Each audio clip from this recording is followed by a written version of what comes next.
دول أفضل 3 موبايلات من 5000 لحد 6000 جنيه، وواحد منهم بس هو اللي هيفوز معانا ويكون أفضل موبايل اقتصادي في 2025. أنا متحمس أوي، اخبط اللايك ويلا بينا. خلونا نتكلم في تصميم الموبايلات الأول. لما نيجي نبص على التلاتة هنلاقي معانا الريلمي النوت 70 وكمان الانفينكس الهوت 16 اي وكمان السامسونج الاي 07، ولكن الثلاث موبايلات دول جايين بلغات تصميم يكاد يكونوا مختلفين شوية. يعني الريلمي جاي بكاميرا مربعة شبيهة الايفون، ويعني جاي بنقشة كده ومازال الظهر مصنفر وما بيلقطش بصمات. انفينكس جيب الثلاث كاميرات تحت بعض ولكن الظهر برضه مصنفر وما بيلقطش اي بصمات.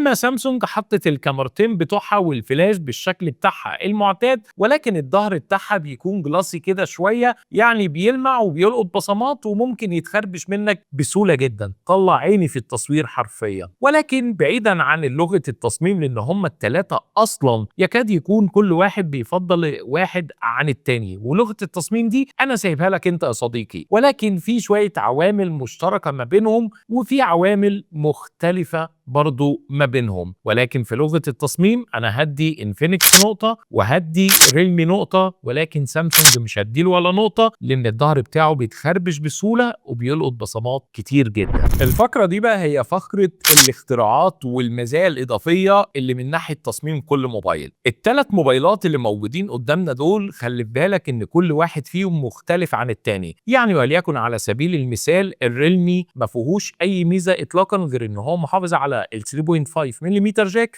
ولكن ما فيهوش مايك عازل للضوضاء، ولكن في لمبه اشعارات موجوده ورا وبتقدر تلون الالوان زي ما انت عايز، ودي فعلا حركه حلوه عشان لو حاطط الموبايل على وشه يقدر يعرفك مين اللي بيتصل او ايه جهه الاتصال او ان في حد اصلا بيكلمك. اما انفينكس بقى فهو في ميزتين زياده عنهم كلهم. عامل لي زرار بره مخصص للاي اي، وفقره الاي اي هنا في انفينكس مش معناها سيركل تو سيرش ولا جيميناي ولا جوجل، لا ده فعلا اي اي مختص بانفينكس، يعني زي اللي انت تقدر ترد على بعض الكتابات اللي بتجيلك وتقدر تلخصها، وكمان تقدر تبعت له لينك معين وهو يقوم لك بيه.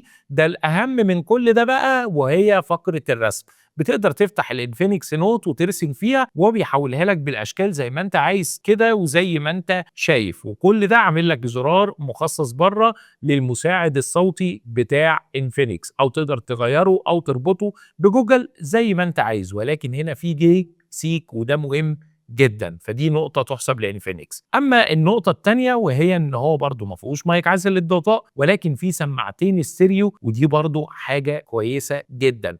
اما سامسونج بقى ولا مايك عازل للضوضاء ولا اي حاجة، هي 3.5 ملم جاك واحمد ربنا على كده. ففي الحالة دي أنا هدي ريلمي هنا نقطة وهدي انفينكس نقطتين وهدي سامسونج 0. أما بقى في المرحلة الثالثة واللي كنا بنختبر فيها قوة المية والغبار، الثلاث موبايلات جايين إن هم ضد رذاذ المية أو الغبار. السامسونج والريلمي جايين بشهادة واحدة الاي بي 54 على عكس الانفينكس اللي جاي بالاي بي 64، والمفروض ده يعني يبقى مقاوم اكتر شويه. ولكن انا اعتبرت ان الثلاثه لو جه عليهم شويه ميه شويه غبار شويه اتربه شويه عرق ما تقلقش الثلاثه محميين، وفي الحاله دي كل واحد فيهم هياخد نقطه. ومقاومه الصدمات الثلاثه وقعوا مني والثلاثه كانوا كويسين جدا. قد يكون بس ان الريلمي بيتحمل اكتر شويه، ولكن مازال كل واحد فيهم هياخد نقطه في الاختبار ده. الاختبار اللي جاي هو اختبار الشاشة بتاع كل واحد فيهم هتلاقوا الانشات بتاعتها مكتوبة هنا، ولكن مش ده اللي يهمني قوي. اللي يهمني جودة الشاشة ونقائها مع السماعات اللي موجودة. ولما اختبرت الحالة دي لقيت ان سامسونج وريلمي جايين بنفس الريفريش ريت ال 90 هرتز، ولكن ريلمي بتقدر تحدد الريفريش ريت اللي انت عايزه اذا كان 90 او 60، على عكس سامسونج اللي كانت اجباري هي بتعملها لوحدها. اما انفينكس بقى فكان جاي بريفريش ريت 120 هرتز للشاشه. مش بس كده كمان، ده انفينكس هنا جايب الشاشه الاحدث اللي فيها النوتش او الدوت بتاعتها على الشكل الترندي او الجديد. اما سامسونج وريلمي راحوا مع الشاشات القديمه شويه اللي يكاد يكون في بدايه ظهور النوتش في 2020 و2021. ولكن بعيدا عن ده كله كواليتي الثلاث شاشات مع بعض نفس الكواليتي تقريبا، كلهم جايين اتش دي بلس، يعني كثافه البكسلات بتاعتهم تقريبا قريبه من بعض جدا، ولو قربت من الموبايل قوي هتلاقي بكسلات في الثلاث شاشات، ولكن الثلاث شاشات كويسين، والثلاث شاشات يعتبر بيدوك تجربه كويسه سواء على مستوى الاستخدام او على مستوى ان انت بتشاهد اي نوع من انواع المحتوى. اما بالنسبه بقى للصوت، رغم ان انفينكس كان جاي بسماعتين استيريو، ولكن تقريبا الثلاث سماعات بتوع الثلاث موبايلات بيدوا نفس الاداء بالظبط. ايه ده؟ يعني الانفينكس اللي موجود هنا ده مش استيريو قوي؟ لا، هو حاطط لك سماعات استيريو ومخرجين فعلا، والصوت ما بيتكتمش، ولكن جودة السماعة الخارجية بتاعت انفينكس بتعادل السماعة الواحدة اللي موجودة في ريلمي واللي موجودة في سامسونج. فاذا هنا في اختبار الشاشات انا ما كانش عندي عليهم اي مشكلة اطلاقا، وهدي لكل واحد فيهم نقطة، ولكن انفينكس هياخد نص زيادة عشان موضوع الشاشة اللي جايه بالدوت الجديده. الفقره اللي جايه دلوقتي فقره كلكم مستنيينها اكيد، وهي فقره الاداء في الثلاث موبايلات. خليني كده اقول لك، لما جربت لعبه زي بابجي او كول اوف ديوتي على الثلاث موبايلات، الثلاثه لعبوا باعلى فريم ريت، ولكن الثلاث اجهزه بيشغلوهم لحد متوسط ال60 فريم، ومع ذلك اللعبه بتلعب بدون اي تقطيع في الفريمات او بدون اي مشاكل اطلاقا على الثلاث موبايلات. طيب الثلاث موبايلات من ناحية السخونية الثلاثة برضو بيسخنوا، ولكن أكثرهم في السخونة كان السامسونج. يعني الدفء بسيط، مش لدرجة إن هو بيولع. سيبك من أرقام المعالجات اللي أنت شايفها قدامك دي على الشاشة، واللي أنا مش عايز الفيديو يطول علشانها. ده بيجي بمعالج إيه ولا بيجي بمعالج إيه؟ أنا الأهم بالنسبة لي هي التجربة الفعلية، ومرضوتش أحط اختبارات الأداء بتاعت أنتوتو ولا الماركت بقى اللي هي الحاجات المضروبة والمدفوعه، لان كل واحد فيهم هيطلع ارقام بناء على السوفت وير والشحن ومدى برودة الجهاز وحاجات كتيره قوي، وحتى لو حطيناهم في نفس الظروف فده ما بيعبرش عن الرقم الحقيقي. خدها مني نصيحه، انا ما بحبش احطها في المراجعات او المقارنات بتاعتي، ولكن انا بعتمد على التجربه الفعليه للموبايل. الثلاث موبايلات شغالون باندرويد 15، والثلاث موبايلات بيجي عليهم كل واحد الواجهه الخاصه بيه. انا بصراحه كنت مبسوط مع الثلاث موبايلات اثناء فتره استخدامي، ولكن ليا تاريخ مش لطيف قوي مع سامسونج، بالذات في الاجهزه الاقتصاديه اللي لما تبدا تحط برامج تقيله على الموبايل بتبدا تلاقي الواجهه فيها بعض اللاج.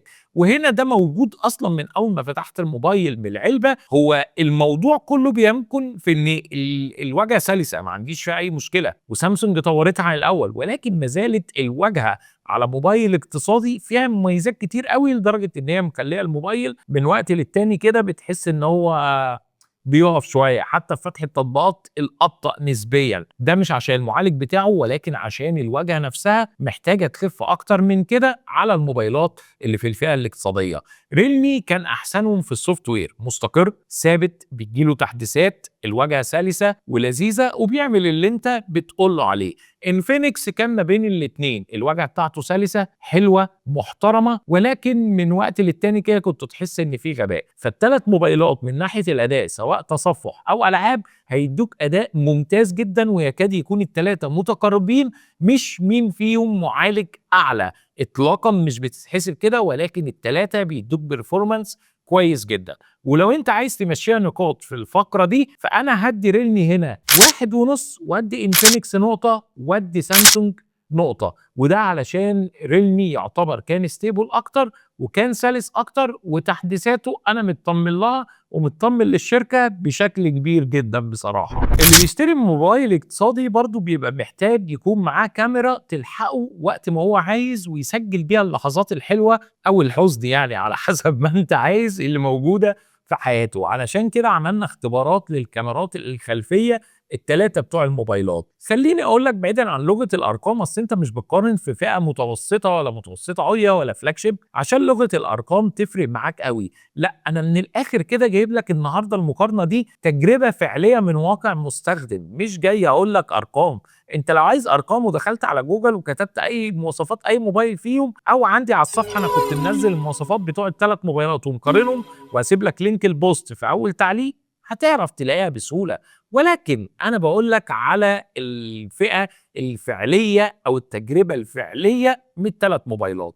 خليني كده في البدايه اقول لك ان الموبايلات الثلاثه دول بيجي بكاميرات خلفيه متقاربين جدا جدا جدا من بعض، ولكن الموبايل اللي فاجئني انفينكس، مش عشان هو احسن كاميرا، لا اطلاقا، علشان مستواه قدر ينافس السامسونج الاي 07 والريلمي النوت 70. تخيل، يلا. ولكن خلونا بقى نحط التجارب قدامكم كده. ولكن انا في كل الصور اللي خدتها كنت شايف ان ريلمي وانفينكس ميالين شويه لنفس اسلوب المعالجه مع بعض. سامسونج يكاد يكون ان هو مازال في شويه هايلايت بيفقعها زي الصوره اللي قدامكم دي. الثلاث صور لو انت جيت قلت لك مين احسن كاميرا فيهم هتقول لي انفينكس. لك ان تتخيل انفينكس هو اكتر موبايل بيقدر يظبط من ناحيه الضوء، يليه الريلمي، واخرهم كان السامسونج زي ما انت شايف. والله طلعنا الموبايل صورنا لقطه سريعه في الاستوديو زي ما انتم شايفين. حتى كمان على مستوى الصور الخارجيه كانت الصور متقاربه جدا بين الثلاثه. فانا هدي الريلمي نقطه، وانفينكس نقطه، وسامسونج هديله نقطه ونص. هتقول لي ليه يا طايل انت ليه بتميزه مع ان الثلاثه متقاربين؟ هقول لك لا، في صور الاشخاص لما بتيجي تصور بيها بتلاقي السامسونج السكين تون بتاعته احلى شويه، لون البشره احلى شويه من ريلمي ومن انفينكس. ولكن الثلاث موبايلات ينقصهم ان هي ما فيهاش عدسه تيليفوتو ولا العدسه 2 اكس، ولكن انت بتعملها 2 اكس بايدك كده وفي البورتريه وبتمشي. وما زال العزل بتاع الثلاث موبايلات كويس الى حد ما. الموضوع هنا في الكاميرا الاماميه مختلف خالص، تحس الاثنين التانيين ما جايوش جنب السامسونج في اي حاجه. هقول لك ليه، ما تستعجلش. الصوره اللي قدامك دي انا اتعمدت اخدها في اضاءه منخفضه وكمان في الاستوديو عندي، وكانت اسواقهم الريلمي وبعديها الانفينكس، واحسن واحده فيهم هي السامسونج. فعلا كاميرات السامسونج في الفتره الاخيره في الاجهزه بتاعتها سواء اقتصاديه متوسطه فلاج شيب بقت حلوه جدا. فانا هنا بصراحه هميز السامسونج بنقطه، وانفينكس وريلمي هديله زيرو. إذا حتى في الاوت دور الصور كانت حلوه من الثلاث موبايلات، ولكن السيلفي بتاعه الاي 07 كانت متفوقه عليهم وبشده. النقطه اللي جايه بقى وهي نقطه البطاريه والشحن. خليني اقول لك كده ان انا هقسمهم لجزئين: قوه الشحن لوحدها والبطاريه لوحدها. على مستوى البطاريات الريلمي بيجي باكبر بطاريه 6000 ملي امبير، يليه الانفينكس ب 5160، يليه بعد كده اخرهم السامسونج ال 5000 ملي امبير فقط لا غير. اما على مستوى قوه الشحن الريلمي بيدعم ال 15 واط، اما الانفينكس بيدعم المفروض هم كاتبين على المواقع 45 واط، ولكن الشاحن اللي موجود جوه في العلبه هو 18 واط. ولكن السامسونج هو اعلاهم من قوه الشحن وهي ال 25 واط. اما من ناحيه البطاريه والاداء الفعلي ريلمي كان اكترهم، مش عشان عدد البطاريه بس، لا، عشان في اوبتمايزيشن كويس جدا ما بين البطاريه وما بين المعالج وما بين سوفت وير ريلمي، فكان بيقعد معايا فتره اطول بكتير جدا. فبالتالي انا هنا هكسب ريلمي في موضوع البطاريه، هديله نقطة. ولكن انفينكس وسامسونج كان تقريبا متقاربين من بعض جدا في مسألة صرف الطاقة، خاصة ان احنا عارفين ان سامسونج في مسألة صرف الطاقة حدث ولا حرج. فبالتالي هدي لكل واحد فيهم نص درجة فقط لا غير.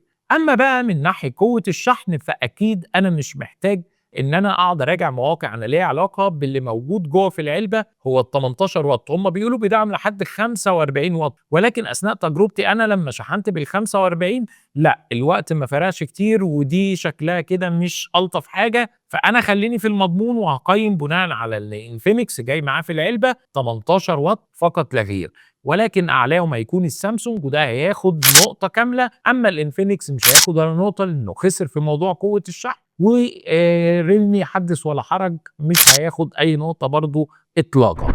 النقطه اللي جايه دي بصراحه مضحكه وانت نفسك هتعرف تحكمها من غير ما انا اقول، وهي مساله محتويات العلبه. طبعا اقلهم واللي هياخد زيرو بالجداره هو سامسونج الاي 07، لان علبته فيها الكيبل وبارك الله فيما رزق وما فيهوش اي حاجه ولا حتى حمايه على الشاشه، العلبه فاضيه حرفيا. اما انفينكس وريلمي فكانت علبتهم كامله متكامله، فيهم السكرينه، فيهم الجراب، فيهم الشاحن اللي انت هتشحن بيه الموبايل. والاتنين بصراحه هنا انا هديهم كل واحد نقطة. من ناحية قوة الشبكات سواء على مستوى الواي فاي أو حتى على مستوى المكالمات وجودة الشبكة نفسها، خليني أقول لك بعيدا عن الكلام المنتشر إن الثلاث موبايلات أدائهم كويس جدا سواء على مستوى الواي فاي أو حتى على مستوى الشبكة اللي المفروض أنت بتعمل مكالمات من خلالها، ولكن برضو في شوية حاجات ملحوظة كده عندك، وليكن مثلا على سبيل المثال الرينج بتاع الواي فاي نفسه ماليش علاقة بالمعالجات قوي، إن في حاجة مش مظبوطة بتحصل داخل الاجهزه بتاعت سامسونج، بتلاقي الرينج بيقل الشبكه. لو انا قاعد في مكان واحد والثلاث موبايلات حطيت فيهم شريحتي الاقي مثلا قوه الشبكه مختلفه ما بينهم، ولكن دايما اقلهم في مستوى الشبكات هي السامسونج، وده احنا عارفينه ليه طبعا ومش محتاج ان انا اتكلم فيه، ولكن هدي هنت سريع عشان اللي ما يعرفش. سامسونج بتتبع نظام كده وشويه حاجات خاصه بالجوده فما بينفعش تعديها من ناحيه الشبكات، على عكس الموبايلات الصيني اللي بتقدر ترفع الشبكات بتاعتها لاي مستوى، وده بيجي شويه على حساب التقييمات اللي بتتم بعد كده، ولكن انا كعميل ليه علاقه بحاجه واحده بس وهي قوه الشبكه الفعليه، وعلشان كده انا هدي ريلمي نقطه وهدي انفينكس نقطه، اما سامسونج هديله نص درجه فقط لا غير، ان هو مش سيء زي ما الناس بتقول ولكنه اضعف شويه من بقيه التليفونات الصيني. جينا بقى للنقطه النهائيه واللي المفروض قبل ما نحكم فيها على الثلاث اجهزه ومين هيفوز بالفئه الاقتصاديه في 2025 ويبقى هو جهاز الفئه وترتيب الثلاث اجهزه اللي قدامي ايه، عايز بس اكلمك في نقطه التسعير. الثلاث موبايلات اللي قدامك دول من 5000 ل 6000 جنيه، يكاد يكون السامسونج في اعلى نسخه بيزيد حوالي 100 ل 150 جنيه، ولكن انا عايز هنا اكلمك في النقطه الاهم، ان انت لما تروح تشتري ريلمي او لما اروح اشتري انفينكس بالسعر بتاعه انا هاخد معاه الجراب السكرينه الشاحن موجودين جوه في العلبه، اما سامسونج انا محتاج اضيف زي ما انا قلت لك اقل واجب 500 جنيه فوق ثمن الموبايل في اي نسخه عشان اشتري شاحن قليل جدا قليل، يعني من براند تعبان انا اسف، واشتري سكرينه واشتري جراب. فاذا هنا التسعير بيختلف شويتين، سامسونج بتعمل لي سعر يقول للمنافسين اللي حواليها ان انا معاكي في نفس التسعير بتاعك، ولكن الفعلي لما العميل بيروح المحل لا هو بيدفع حوالي 500 جنيه زياده عشان يشتري جراب سكرينه شاحن، على عكس انفينكس وريلمي اللي اوريدي بتحطهم جوه العلبه بتاعتها، فالعميل بيدفع بس ثمن الموبايل وياخد الموبايل ويمشي. محتاج بقى تجيب كفرات تاني، محتاج تغير سكرينه دي حاجه بتاعتك، ولكن الاساسيات انا بخرجك من المحل وانت اصلا الموبايل معاه كل حاجه بنفس الثمن، على عكس سامسونج. وعلشان كده انا هدي ريلمي نقطه وادي انفينكس نقطه وهدي سامسونج نص نقطه. طب ليه؟ ده انت بتتكلم على التسعير مع ان تسعير سامسونج ممتاز. هقول لك ممتاز لو احنا حسبناه من غير الاكسسوارات بتاعته، ولكن مين هيروح يشتري موبايل اقل حاجه هنقول لك عندك الشاحن في البيت؟ طيب مش هيدفع 300 جنيه تمن جراب وسكرينه. فاذا هنا لازم سامسونج بتجبرك ان انت تحط فلوس تانية فوق التسعير بس بشكل غير مباشر حبتين ثلاثه، فاذا لو احنا اعتبرناها كده هنلاقي تسعير سامسونج اعلى من المنافسين بحبه حلوين. وجينا للحظه الحاسمه هنعلم فيها مين الفائز في الثلاث موبايلات بافضل موبايل اقتصادي في 2025 من 5000 ل 6000 جنيه. وخليني اقول لك بس مجموع كل موبايل بعد ما حسبنا النقط كل واحد خد كام. انفينكس خد 11 نقطه، يليه ريلمي خد 10 ونص، اما سامسونج خد 8 نقاط فقط لا غير. ولكن خليني اقول لك ان الفائز بافضل موبايل في 2025 كموبايل اقتصادي هو انفينكس الهوت 60 ده من ناحيه الارقام. اما لو انت بتقول لي عن رايك يا طايل في كل موبايل من الثلاثه دول، لو انا نازل اشتري موبايل اقتصادي لحد من قرايبي لحد كبير لبنتي الصغيره لابني الصغير يروح بيه المدرسه عشان اقدر اطمن عليه ويقدر يلعب بيه ويتصور بيه مع اصحابه، فانا بصراحه هختار واحد من الموبايلين دول، لا اما الريلمي النوت 70 لا اما الانفينكس الهوت 60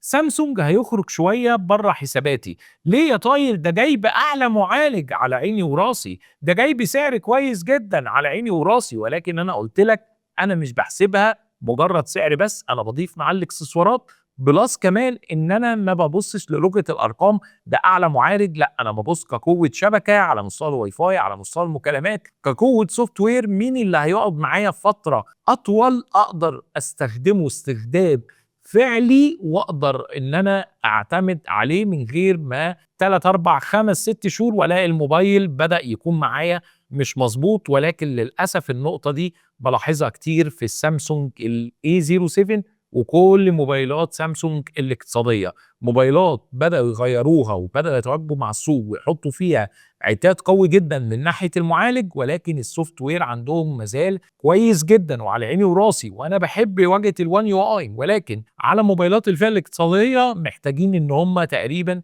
يشيلوا 3/4 المميزات، ولكن سامسونج مش راضيه تعمل كده للاسف الشديد، ومخليها تقول لك ليه؟ عشان تحس ان انت بتشتري فلاج شيب. لا، انا عايز موبايل اقتصادي يعني يديني بيرفورمانس، مش ان انا اتباهى بشويه مميزات يكاد يكون اصلا صحاب الفلاج شيب ما بيفتحهاش الا من وقت للتاني غير المهتم بيها قوي. وبكده اقدر ارشح لك الريلمي النوت 70 او الانفينكس الهوت 60 اي كموبايلات فئه اقتصاديه ممتازه جدا، وتقدر تعتمد عليها وتقدر تشتريها في 2025. يعلم ربنا ان انا ولا شركه من الثلاثه دول دفعالي فلوس ولا واخد منهم موبايلات، وكل كلمه اتقالت في الفيديو ده اتقالت بناء على تجربه فعليه، ما انسقتش ورا كلام الناس على السوشيال ميديا والبوست اللي انا نزلته. لو مش متابعنا هناك هتلاقي لينك البيج في الديسكريبشن، تابعنا على طول وسمعت اراء الناس. ولكن في الاخر عارف ان الفيديو ده هيعمل جدل وعارف انها هتشتم كتير قوي، ولكن دي الحقيقه اللي انا خدتها بناء على تجربه فعليه لمده اسبوع مع 3 موبايلات من هواتف الفئه الاقتصاديه من 5000 ل 6000 جنيه. وبس كده، كان فيديو مرهق وتعبت فيه، قدرني واعمل لايك واكتب لي تحت رايك في الكومنتات لو معاك من 5000 ل 6000 جنيه هتشتري مين فيهم؟ الريلمي النوت 70 ولا الانفينكس الهوت 60 اي ولا السامسونج الاي 07؟ لسه بعد المقارنه دي مصمم تشتريه وحابب تروح مع سامسونج؟ حابب اسمع رايك تحت في التعليقات. تنسوش الاشتراك في القناه وكمان فعل زرار الجرس، واشوفكم ان شاء الله على خير. كان معاكم محمد طايل، سلام يا صديقي.